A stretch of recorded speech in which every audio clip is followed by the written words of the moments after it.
Assalamualaikum saudara. Kali ini saya akan membahas tentang perjuangan Pondok Pesantren Genggong dengan para santrinya yang membantu TNI ya. Pada waktu itu, tepatnya pada tanggal 17 Agustus 1945, masyarakat Probolinggo berkumpul di Pondok Pesantren Genggong untuk merayakan kemerdekaan Republik Indonesia dengan sangat riang dan gembira ya. Namun Kiai Hasan Sepuh memperingatkan kepada para masyarakat ya yang berkumpul di Pondok Genggong tersebut, memperingatkan begini ceritanya.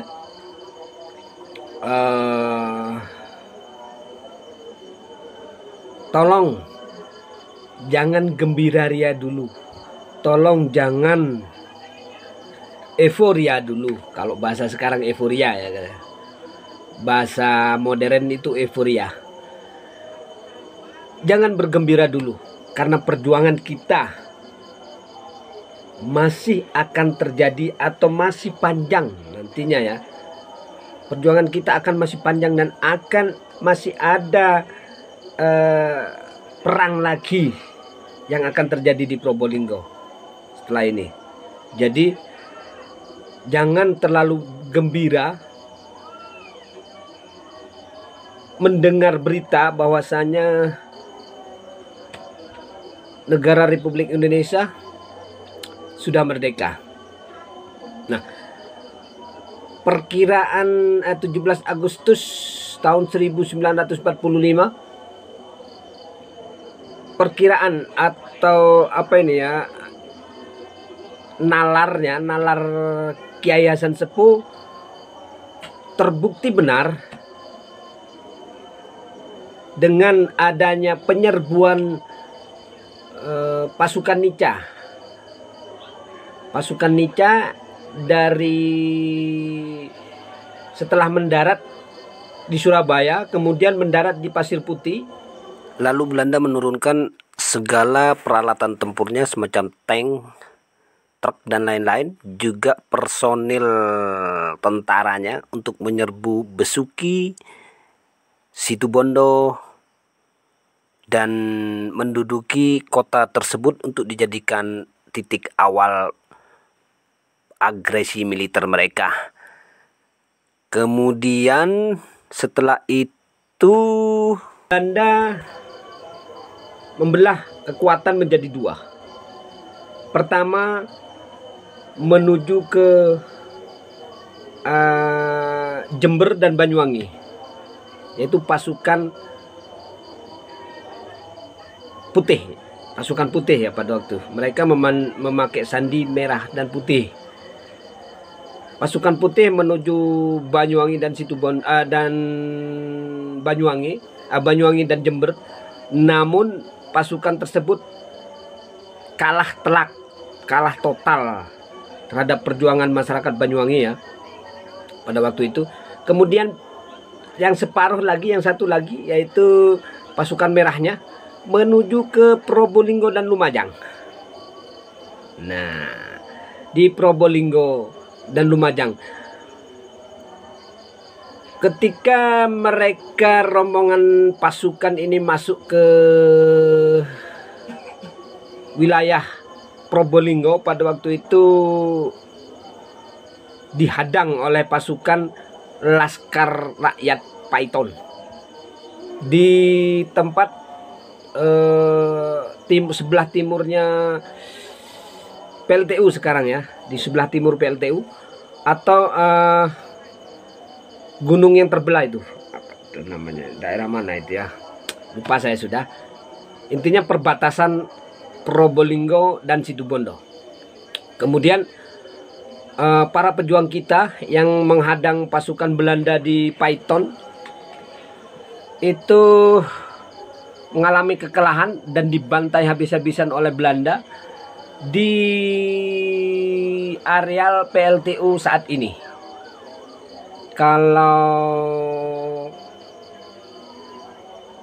kita saat ini saya perkirakan di sekitar lokasi yang terjadi tabrakan maut di Paiton.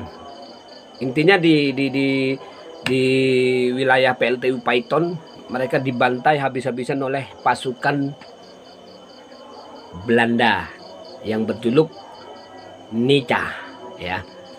Kemudian masuk ke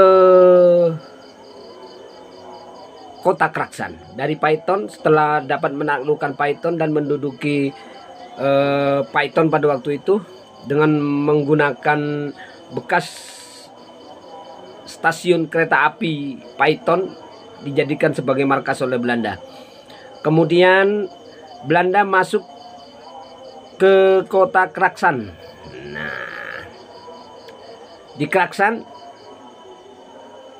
juga dihadang oleh pasukan yang bergelar Sapu Jagat, pimpinan dari Sherma Abdul Ghani. Jadi di sana mereka mendapat perlawanan keras dari TNI ya pada waktu itu. Namun karena kalah jumlah personil juga kalah peralatan, pasukan TNI pada waktu itu akhirnya mundur menuju ke Pajarakan, dan pasukan Belanda menggunakan alun-alun kota Kraksan saat ini menjadi markas mereka. Lalu mulai mereka bergerak ke arah barat menuju kota Probolinggo. Sampai di jembatan Pajarakan sekarang itu mereka mendapat perlawanan juga dari TNI, yang mana TNI pada waktu itu dibantu oleh Laskar Ansarudillah. Laskar Ansarudillah yaitu beranggotakan para santri Genggong. Para santri Genggong beranggotakan para santri Genggong, di antaranya ada nama HM Dahlan, Haji Ali Mustafa, juga Bapak Kelap Wijaya, yang kemudian membentuk laskar tempur rakyat bernama Laskar Kelap.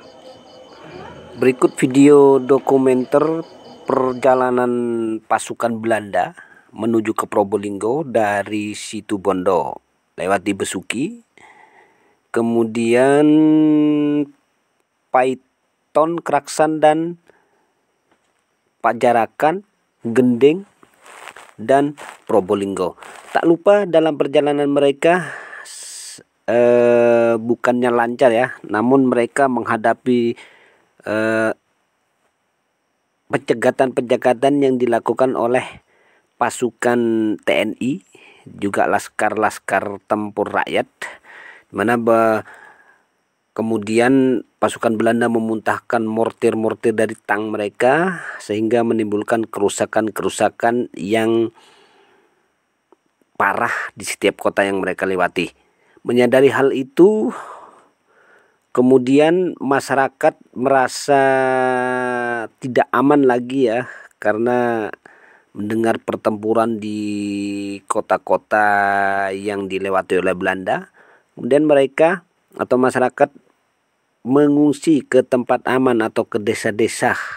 Perjalanan pasukan Belanda dilanjutkan menuju ke kota Probolinggo, namun di tempat-tempat atau di pos-pos dicegat TNI bersama Laskar Ansarudillah atau pasukan tempur yang dibentuk oleh Pendok Genggong pada waktu itu, yang beranggotakan para santri, mengalami hal sama dengan yang di Kraksan, kalah dan dapat dipukul mundur. Kemudian Laskar Ansarudillah bertahan di areal Pondok Kapasan kalau sekarang ya, Pondok Kapasan. Di sana terjadi pertempuran juga dan Belanda tidak mampu masuk atau menduduki areal Pondok Genggong pada waktu itu karena perlawanan keras dilakukan oleh Laskar Ansarudillah bersama TNI di areal Pondok Kapasan ya. Kemudian sebagian pasukan TNI yang berada di Pajarakan pada waktu itu mundur menuju ke Gending. Mundur menuju ke Gending. Di Gending pasukan TNI dalam melakukan penghadangan tentara Nica di Gending bertahan, yaitu ada Haji HM Dahlan, juga Haji Ali Mustafa, juga Bapak